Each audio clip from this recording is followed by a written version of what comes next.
Salut à tous, c'est Clem. Aujourd'hui, on se retrouve pour une nouvelle vidéo avec une tête bien fatiguée mais car il fait bien chaud bien sûr, qui va parler de la licence de SVT, donc sciences de la vie, parcours, sciences de la vie et de la Terre plus particulièrement, parce que je sais que là, les résultats Parcoursup sont techniquement tombés, vous savez si vous allez dans une fac de bio ou pas, et je me dis qu'un petit retour d'expérience peut être sympa.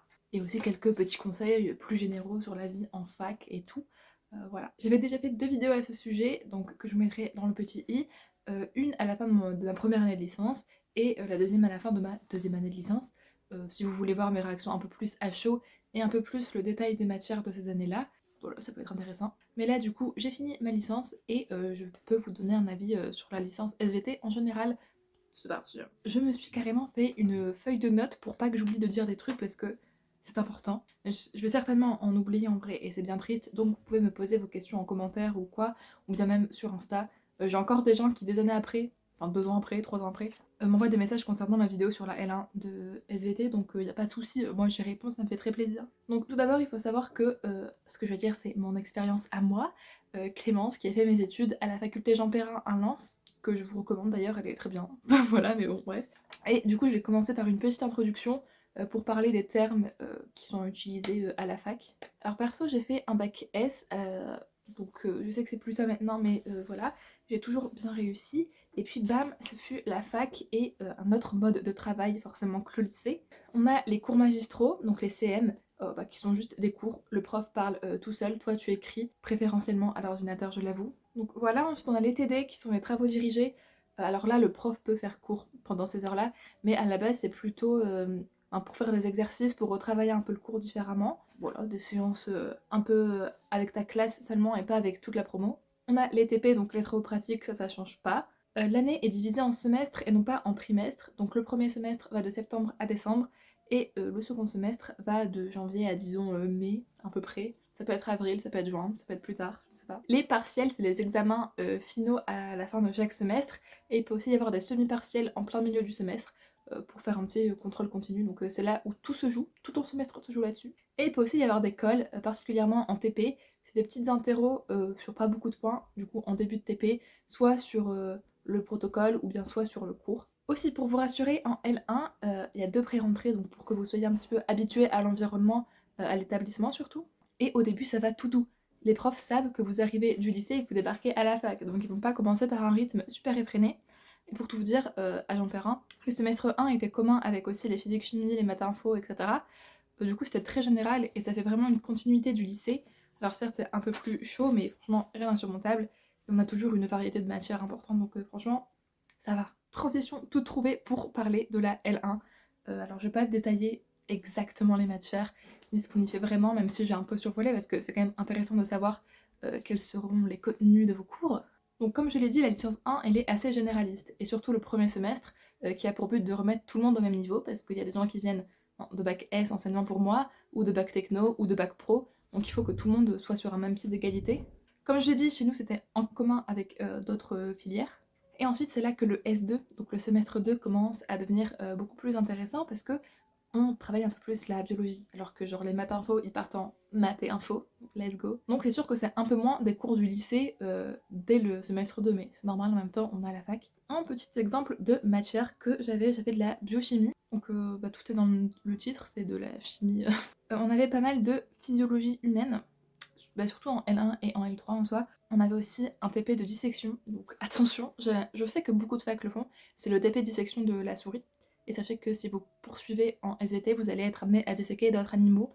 Donc voilà, il faut être prévenu. On a aussi bien sûr de la physiologie végétale avec des TP de dissection florale, etc. Donc c'est des fleurs, des plantes, etc. Enfin voilà, florale quoi, végétale quoi, tout simplement. Et on a aussi de la géologie. Alors tout le monde ne va pas faire le parcours SVT, donc avec l'option terre dedans par la suite, mais il y a quand même une petite introduction à la géologie, avec notamment de la pétro et de la carto.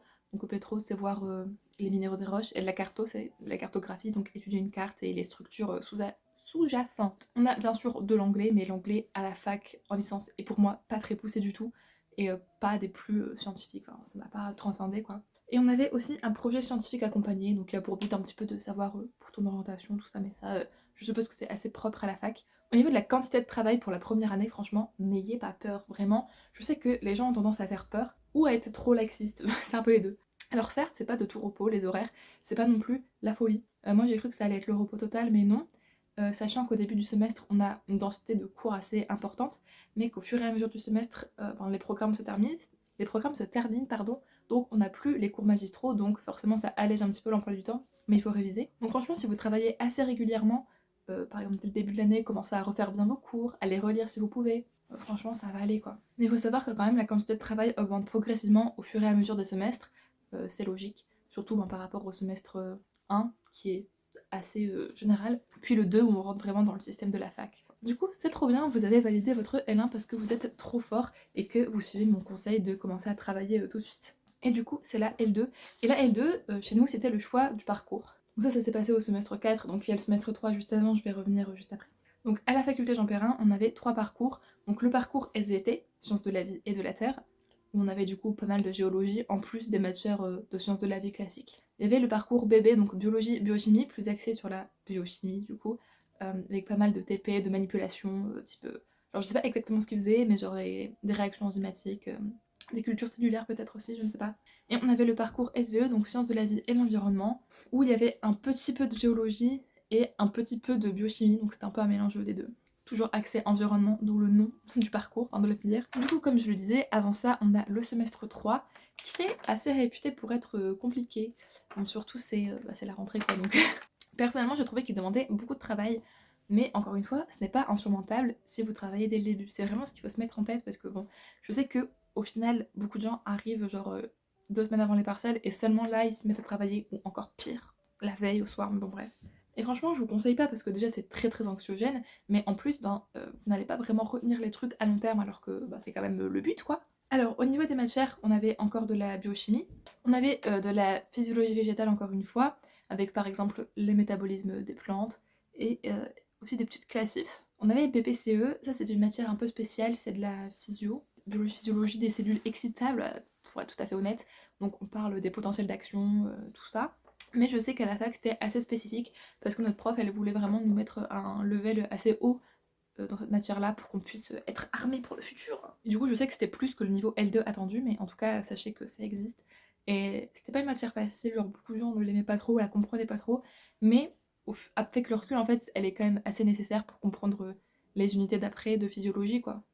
Ensuite on a encore un peu de géologie, parce que le semestre 3 va essayer de faire choisir les élèves entre les parcours, et là c'était particulièrement de la cartographie. On a de la physiologie animale bien sûr, et surtout de l'anatomie comparée entre les différents groupes d'animaux. Donc vous l'avez compris, pour moi c'était un semestre très dense, mais bon, une fois le semestre 3 passé, le semestre 4 est un petit peu plus light, mais il faut pas non plus se reposer sur ses lauriers quoi, enfin ça reste la fac, donc ça reste compliqué, il faut quand même travailler. Et au semestre 4, donc là tu as choisi ta filière, enfin, ton parcours, ta spécialité, tout ce que tu veux. Donc là, perso, je vais pouvoir parler que du parcours SVT, étant donné que je n'ai pas fait les autres, vous vous en doutez.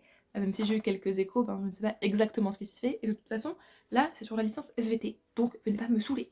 Je vous agresse, vous avez rien dit. DSL. Bon, du coup, le S4. Du coup, on avait encore une fois de la physiologie animale, donc toujours de l'anat comparée, et là, c'était surtout sur les invertébrés. Et j'ai oublié de vous dire, mais on a une petite spécificité, c'est d'apprendre des classifications. Il y a quand même des trucs qui servent, donc c'est compliqué à apprendre, c'est pas le plus fun, on ne s'amuse pas, mais voilà, c'est intéressant quand même quoi au final. On a 2 modules de géologie avec SCT3 magmatisme, donc tout est dans le titre, et en SCT4 de la paléontologie, donc les organismes vivants à l'époque, ma foi, genre les trilobites, etc. Alors on pourrait croire que c'est la foule éclate, alors ça l'était, bon, moi perso j'aime bien la paléontologie, et même, même tout ce qui était magmatisme, etc. Mais c'est quand même assez dense et un peu compliqué. Enfin, surtout la paléontologie en soi, parce qu'on a aussi des classifications. Donc c'était dense, mais intéressant. Il faut avoir du courage, mais très intéressant. Surtout si vous aimez tout ça, quoi. On avait de l'écologie fondamentale. Encore une fois, de la physiologie végétale. On n'en peut plus, elle nous sert à toutes les sauces. Non, je rigole, j'aime bien. En plus, là, c'était sur les hormones de développement de la plante, etc. Enfin, là, je rentre pas dans les giga détails, forcément, parce que c'est pas les plus intéressants, mais sachez qu'on a toujours une trame de fond de BPV quoi. Et on avait une option, donc je me rappelle plus c'était entre quoi et quoi. C'était une unité d'enseignement que tu pouvais choisir entre 3 choses. Donc je crois qu'il y avait de la chimie, donc ça c'était surtout pour les parcours bébés. On avait biostat, donc des statistiques appliquées à la bio. J'ai pas fait ça mais apparemment c'était assez cool et assez easy. Et moi j'ai choisi GAP, donc géosciences appliquées, où on parlait de géothermie, de sismique, un petit peu de géosciences quoi, tout simplement. C'était assez intéressant, même si on avait assez peu d'heures par semaine en soi. Et du coup, GAP, c'était vraiment l'option destinée aux SVT, qui veulent un peu plus après se spécialiser dans tout ce qui est géologie ou quoi, mais ça nous donnait quand même pas mal de bonnes bases et c'était important au final pour la L3. La L3, justement, les amis, on y vient, on y vient. Après que je raconte ma vie, n'ayez pas peur, il y aura mes conseils et tout, hein, mais là, je pense que c'est nécessaire de savoir le déroulé de la licence, même si bon, si vous rentrez l'année prochaine en L1, vous n'allez que vivre la partie L1, mais voilà, je vous donne mon expérience globale. Et comme je l'ai dit, il y a toujours la vidéo sur la L1, bon, j'étais une autre personne, mais c'est pas grave. La L3, même ma voix se casse tellement c'était la mort, la fatigue, la dépression, le j'en peux plus. Ah. Là, je suis contente d'être en vacances, hein, vous vous rendez pas compte, mais quelle chance. Donc, perso, la L3, j'ai trouvé que c'était une année super dure mentalement. Alors, je sais pas si c'est parce que j'étais épuisée des 2 autres années de licence, ou si c'était vraiment le niveau qui était plus compliqué et la charge de travail plus compliquée, mais ça l'était en tout cas, je ne suis pas la seule à avoir pensé ça, voilà, j'espère que vous êtes rassurés. Alors, au semestre 5, on avait de la SCT5, c'était surtout de la sédimento, donc sur les argiles, on avait aussi une partie avec des squelettes. En fait, c'était une unité assez générale, enfin qui a englobé plein de trucs, je veux dire. Je ne sais pas exactement son dénommé parce que on l'appelait SCT5. On avait une deuxième unité de géologie qui était SCT6, et là c'était surtout sur le métamorphisme, et il y avait aussi une partie sur l'hydrogéologie. Ensuite, on avait de l'écologie végétale, on a fonctionné en mode SAE, alors je découvre ça, mais c'est un peu dans l'optique de la licence en compétences. Alors perso, j'y ai échappé, mais l'année juste après nous, donc là les L1, L2 et futurs L3, sont en licence par compétences, c'est-à-dire qu'ils ont des blocs de compétences, ce que nous on n'avait pas. Et du coup là on a fonctionné un petit peu comme ça, en étant sur le terrain, en produisant un dossier, un oral, etc. Bref. Ensuite on a toujours de la physiologie animale, hein, le troisième unité du genre, et c'était les fonctions de nutrition surtout. Et là on avait des TP, c'est là où on avait plein de TP de dissection, c'était très stressant parce que tout était noté, mais c'était intéressant quand même, mais stressant et bon, pas des plus fun, même si bon. On avait aussi un module de génétique, donc très intéressant, même si un peu compliqué, mais très très intéressant, la génétique forcément. On avait de la physiologie humaine, le comeback, et là, ce fut ma révélation, parce que l'unité BPH2 était séparée en une partie reproduction et une partie neurologie, et c'est là que j'ai découvert que j'adorais la neuro, et que même j'adorais tout ce qui est touché aux hormones et à la physiologie humaine en général. Donc en gros c'était ça, c'était l'étude de l'effet des hormones en gros. Et en neuro, c'était sur le cerveau, mais aussi les hormones que le cerveau produit et les effets. Donc pas mal d'endocrinologie au final. Ensuite vient le semestre 6 où là on était vraiment à bout parce que le S5 était très compliqué. Et c'est celui qui compte pour les masters, mais ça, on va y venir. Donc au S6, on avait encore une fois de la BP à 4, donc la physiologie animale. Et là, c'est la continuité du module du S5 avec les fonctions de nutrition, mais enfin, en fait, ça se mélangeait un petit peu. Ils ont découpé l'unité en deux. On avait surtout des trucs en mode organe d'essence, etc. Ensuite, on avait de la physiologie humaine. Et là, c'est sur les grandes fonctions, donc circulation, respiration, excrétion. De la DPH4 sur la communication hormonale, encore une fois, cœur love cette matière. On a le retour de la physiologie végétale. Je me rappelle surtout des TP. On avait pas mal de TP de 5 heures assez longs, où on étudie pas mal de choses. On avait de l'immunologie, qui je pensais être ma matière préférée. Au final, ça ne le fut pas, mais je pense que c'est parce que la manière de faire cours ne me correspondait pas. Mais c'est une matière très intéressante, mais très très dense. Genre, il y a tellement de petits noms, de petites spécificités à savoir, à maîtriser, c'est très compliqué. On a aussi de l'immunologie végétale d'ailleurs, hein, parmi ce module. On avait BCS, donc biologie cellulaire structurale, qui est en L3 pour les SVT, mais pour le parcours bébé, il l'avait fait au semestre 4, donc en L2. Et pendant ce module, on a fait tout simplement des petites TP de culture cellulaire, ce qui était très intéressant. Franchement, c'était super bien. On n'a pas pu manipuler énormément, parce que je sais pas pourquoi, mais c'est comme ça. Mais c'était très bien, et matière assez intéressante somme toute. On avait ensuite de la géologie, donc S7 et 7, qui était de la géologie des grands ensembles. Et on avait une option, personnellement j'ai choisi DME2, il pouvait aussi y avoir stage en milieu professionnel. Alors en DME2 on a quand même fait un stage, mais c'était surtout axé sur découverte des métiers de l'enseignement. Donc perso j'ai fait mon stage au collège et au lycée. Ça s'est très bien passé, mais ça je pense que je vais étaler ma vie un petit peu après. Et du coup, comme je vous dis, le semestre 6 demandait un travail de fou. La L3 en général demandait un travail de fou. Et la licence en général, si vous voulez avoir des bons résultats, ça demande quand même un certain travail. Certes, vous pouvez vous en sortir avec la moyenne si vous travaillez juste ce qu'il faut, Mais nous ici, on veut l'excellence. Du coup, conclusion, j'ai fini ma licence 3 avec mention bien dans toute ma licence, donc je suis pas peu fière. Même si les méthodes d'évaluation ont été particulièrement stressantes entre les TP notés et les partiels où tu joues ta vie quoi. Assez peu de semi-partiels en L2, L3, enfin il n'y en a pas du tout en L3 en gros. Le contrôle continu a une place pas du tout prépondérante, genre c'est 10% de la note de ta matière peut-être, tout au plus, voire pas du tout. Bon, c'est assez stressant mais c'est le système de la fac, c'est comme ça en fait. C'est donc l'heure de vous parler de mes conseils, parce que c'est un petit peu ce qui est principal et ce qui vous stresse peut-être si vous rentrez à la fac l'année prochaine. Donc ces conseils s'appliquent que ce soit pour la fac de bio, enfin une licence de bio, ou pour toute autre licence. C'est général à la fac. Alors, un conseil que je peux vous donner, c'est de faire un drive, donc Google Drive tout simplement, avec vos amis.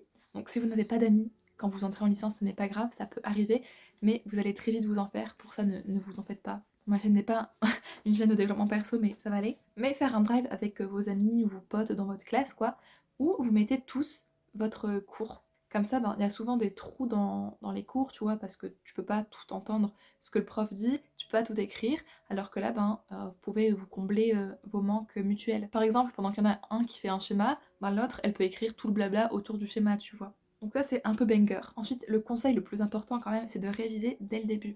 Je sais que c'est chiant, et on vous demande pas ça de faire dès les premières semaines non plus, quoi. Mais quand tu commences à avoir un certain nombre de cours, c'est bien de te mettre à les lire au début. Parce que tu vas dire, ouais mais dans 2 mois ce sera les partiels, j'aurais déjà oublié. Alors oui peut-être, c'est vrai, tu ne maîtriseras pas tout, mais tu auras quand même retenu quelques trucs, ce qui fait que tes révisions après, ce sera quand même beaucoup plus simple en ayant relu tes cours tout simplement quoi. Et bien sûr, tout est toujours plus simple aussi si tu suis assidûment les cours et si tu ne les loupes pas, ça me paraît assez évident. Mais on apprend le plus en assistant aux cours de manière proactive. Alors ça c'est un conseil qui m'a beaucoup aidé aussi, toujours dans la même veine de ça fait réviser tout ça, c'est de refaire mes cours. J'essayais dans la mesure du possible de les faire dès que je rentrais chez moi le soir. Par refaire ces cours, perso, je les entendais les mettre au propre, mettre des mots en rouge, repositionner les images. Ça me permettait de relire ce qu'on avait fait dans la journée, donc que ça me reste un petit peu en tête, et surtout que ça me reste en tête pour le prochain cours, mais aussi de ne pas avoir une surcharge de travail de fou au moment de vouloir imprimer mes cours. Comme ça, je peux les réviser et ils sont beaux direct. En petit aspect pratique, je vous dirais d'avoir un ordi ou une tablette parce que, étant donné la densité des cours, c'est beaucoup plus rapide d'écrire sur un clavier que d'écrire tout à la main. Bon, après, ça se perd un petit peu. Je ne sais pas qui sont les warriors qui continuent d'écrire à la main, mais chapeau. Toujours dans la révision, et ensuite j'arrête, promis, c'est se faire des plannings de révision au moment des partiels. Donc là, vous voyez, dans 2-3 semaines, c'est les partiels, vous n'avez ou vous n'avez pas, ça dépend, une semaine de révision sans cours. Faites-vous des plannings. Alors perso, ça m'a aidé. Je sais que c'est peut-être pas la méthode de travail de tout le monde, mais rien ne vous empêche de tenter. Par exemple, je mettais le lundi, tu révises 2 chapitres de BPV et un chapitre de BPH. Et j'avançais comme ça progressivement. Je voyais ce qui marchait pas. Je voyais si je me mettais une quantité de travail trop grande pour un seul jour ou pas. Mais franchement, ça m'aidait beaucoup à me motiver à valider toute ma to-do list. Ensuite, je vais un petit peu parler des TP. Donc il faut les préparer en amont, comme ça. Une fois que tu arrives, t'es on fire. Et ça peut aussi se faire pour les TD exercices. En fait, comme ça, si tu arrives préparé, déjà t'as un petit peu relu, t'es beaucoup plus efficace, tu apprends beaucoup plus. Et du coup, les TP et les TD sont d'une vraie utilité, quoi. Et pour les TP, choisis bien ton binôme. Alors je sais, encore une fois, que si tu arrives en L1, tu connais personne, ben tu peux pas savoir si la personne travaille bien ou pas. Mais au fur et à mesure du temps, tu vas avoir l'œil. Parce que le but, c'est pas que tu fasses tout et que l'autre personne se récolte une bonne note alors qu'elle a rien fait. Donc soit tu choisis bien, c'est de la chance, ou bien soit tu les mènes par le bout du nez en les faisant travailler. Donc j'espère que ton binôme sera cool, parce que les TP, c'est important. Surtout pour nous en SVT et pour tous les domaines scientifiques en général. Maintenant, les amis, c'est l'heure de parler de moi. Comme je vous ai dit, perso, la fac, ça m'a stressée. Parce que je ne voulais pas avoir 10 ou 11 de moyenne, je voulais viser le meilleur de moi-même. Au final, j'ai réussi, donc je suis super contente d'avoir eu ma licence mention bien, parce que bah, ça veut dire que pendant 3 ans, j'ai rien lâché, et du coup, c'est un peu une petite fierté, voilà, je l'avoue. Mais c'est vrai que ça a été très très anxiogène pour moi, c'est pas fait pour tout le monde la fac, ça il faut le savoir. Rien ne vous empêche de tenter, mais c'est une méthode de travail qui va pas convenir à tout le monde, et c'est pas grave, parce qu'il existe d'autres types de poursuites d'études, genre BTS, DUT, tout ça, plein d'autres, hein, je n'ai pas de la science infuse, mais bah voilà, il faut tester pour savoir si ça vous correspond ou non, tout simplement. Perso, ça me correspond quand même parce que j'aime bien les études, j'aime bien me donner à fond. Pardon, je disais, ça m'a coupé ma vie sociale, surtout au moment des partiels, quoi. Je ne vivais que pour ça, je peux passer ma journée à réviser. Alors certes, ça a payé au final, mais à quel prix en fait? C'est pour ça que j'adore les vacances parce que ça me permet de ne rien faire sans culpabiliser. C'est sûr que mentalement, c'est pas des plus reposants, c'est pas des plus fun, mais on s'y fait. Vous voyez, je ne suis pas morte, je n'ai pas fait une dépression. C'est juste des périodes un peu plus dures en période de partiel, mais bon. Après, la licence de SVT, qu'est-ce qu'on peut faire? Donc là, je parle de moi qui fais un parcours SVT. C'est encore différent pour les parcours BB et SVE, mais tu peux faire pas mal de choses, notamment deux parcours entre lesquels j'hésite beaucoup personnellement. Même si là, il y a plus trop de doutes, mais je en parle après. Ce que beaucoup de gens font à la suite de la licence SVT, c'est le master MEF, donc métier de l'éducation, de l'enseignement, tout ça, bref. Donc pour devenir prof, c'est 2 ans de master et ensuite tu passes le CAPES ou l'agrégation, enfin le concours pour être prof quoi. Et ensuite boum, t'es prof de SVT en collège, lycée, voire fac si tu es agrégé. Ça c'est un parcours assez classique parce que aux épreuves du CAPES tu as de la géologie et de la biologie et la filière SVT te donne toutes les clés pour réussir. Ce que tu peux faire aussi, c'est un peu moins courant en SVT, je l'avoue, sauf certains trucs très précis en rapport avec la SVT. C'est un master recherche, donc toujours en 2 ans, qui te permet de faire de la recherche sur le sujet de ton choix et qui te permet surtout après de partir en doctorat. Donc doctorat, c'est 3 ans après le master, donc 5 ans après la licence. Ben là, pendant ce doctorat, tu peux faire une thèse, tu commences un peu à travailler dans un laboratoire, etc. Et ensuite, par la suite, tu peux devenir enseignante-chercheuse si tu le souhaites. C'est comme la majorité de nos profs à la fac, quoi. Tu peux être maître de conférence. Enfin, le master recherche est beaucoup plus général que le master MEF, forcément, qui ne te conduit qu'à être prof, alors que le master recherche, tu peux faire plein de choses. Plein de choses dont même moi, je ne suis pas au courant de toutes les possibilités. Et ça fait quelques années, je me dis, je veux être prof de SVT, c'est trop bien, tout ça. J'ai fait mes stages, justement, en L3, grâce à l'option DME2. J'ai adoré, ça s'est super bien passé. Franchement, le métier de prof est génial. Sauf que j'avais un petit peu peur de m'ennuyer, surtout dans le master MEF. Parce que bon, passer 50% de mon emploi du temps à parler de la didactique, ça m'intéresse pas. Enfin, je pense que je serais capable de faire cours sans avoir plein d'heures pour m'apprendre à gérer une classe d'une manière qui n'est peut-être pas spécialement la mienne. Et je me dis surtout, imagine Clémence, tu veux faire un doctorat après, ben après le master MEF, t'es niqué, tu peux pas. Donc, je me dis que je vais partir en master recherche et plus particulièrement en master biologie santé. Et j'aimerais beaucoup à terme être enseignante-chercheuse en neurologie. Alors je sais que les postes d'enseignant-chercheur sont assez compliqués à avoir, quoi, mais bon, je ne désespère pas. Pour l'instant, on est à l'époque de ma vie où c'est la plateforme Mon Master qui prédomine. Alors ça, comment dire, je vais vous en parler un petit peu au cas où vous, quand ce sera votre master, ça va arriver. Mais c'est une plateforme qui est pour moi pire que Parcoursup. Personnellement, j'ai eu de la chance parce que j'ai été acceptée direct en master MEF, donc mon deuxième feu du coup maintenant, et j'ai été placée sur liste d'attente pour le master biologie santé, qui est un master qui n'est pas vraiment extrêmement prédestiné à nous les SVT, mais plutôt aux bébés, donc biologie, biochimie, qui ont plus de compétences de manipulation, type laboratoire, etc., plus de compétences en biologie cellulaire, structurale et fonctionnelle, que nous on n'a pas spécialement en SVT, parce que toutes ces matières-là, pour nous c'était de la géologie. Bon, rien n'est impossible. Aujourd'hui je suis deuxième sur liste d'attente, donc j'espère que dès demain je pourrai avoir le master que je veux, même si ça me fait trop stresser de choisir quelque chose. Et franchement, mon master, il y a pas mal de problèmes de positionnement dans la liste d'attente qui sont pas très logiques. On ne sait pas si on va être pris ou pas, enfin, c'est un peu compliqué, on va dire. Il y a assez peu de place en master pour toutes les demandes qui sont faites, donc franchement, courage. Je sais pas si là, à l'heure où la vidéo sera postée, la phase d'admission de mon master sera finie ou pas, mais en tout cas, courage. Force à nous les L3. Donc voilà, je vous mettrai ici ainsi que en barre d'infos, tout dépend de mes résultats, si c'est pendant ou après le montage ou je ne sais quoi. Si je suis prise en biologie santé, mais c'est un choix assez compliqué parce que moi je veux faire tout du premier coup, sauf que je me dis là peut-être que tu ne vas pas aimer ou peut-être que tu ne vas pas réussir et c'est pas grave. Dans ce cas-là, je vais partir en master MEF. Et pour moi, l'échec, ça va être compliqué. Déjà, ça va être compliqué de me retrouver dans un master où je sais que je ne suis pas la meilleure parce que j'aurai des difficultés dans les matières que je n'ai pas faites. Et je me dis, oh, mon ego va en prendre un coup. Mais bon, c'est comme ça. Globalement, merci d'avoir suivi cette vidéo jusqu'au bout. Tu peux laisser un pouce bleu si t'es arrivé jusque-là. J'espère qu'elle vous aura quand même été utile parce que c'est vrai qu'elle est un peu plus générale. Donc voilà quoi, mais bon. Globalement, je recommande cette licence. Elle est très intéressante. On touche un petit peu à tout, surtout quand on prend l'option SVT. On en voit surtout quoi, sur les hommes, les animaux, les plantes, les cailloux. J'ai adoré mes 3 ans de licence, c'est vraiment des cours super intéressants. c'était trop bien. Les profs ont été géniaux dans l'ensemble.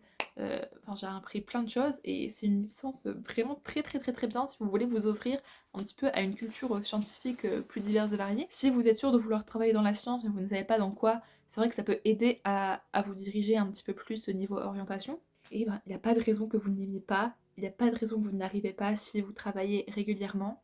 Et si dans l'hypothèse où ça ne vous convient pas à la fac, ou si vous n'aimez pas les cours qui sont dispensés, ou si tout simplement vous n'y arrivez pas, bah sachez que ce n'est pas grave. Fort heureusement, vous n'allez pas être guillotiné sur la place publique, c'est dans votre droit. Donc voilà, il faut juste se dire qu'il y a des gens pour qui c'est fait, il y a d'autres gens pour qui ce n'est pas fait. Donc voilà, j'adore dire des vérités générales. En tout cas, j'espère quand même que cette vidéo vous aura été utile, que vous l'avez appréciée. J'ai essayé d'être un petit peu sérieuse parce que c'est un sujet sérieux et que j'adore parler de ça quand même. Comme je vous dis, si vous avez d'autres questions, n'hésitez pas à me les poser en commentaire, j'y répondrai avec très grand plaisir. Je pourrais parler pendant toute ma vie de mes études, j'adore. Bref, je vous dis des gros bisous pour les abonnés fidèles à mercredi prochain et sinon pour les autres, adieu.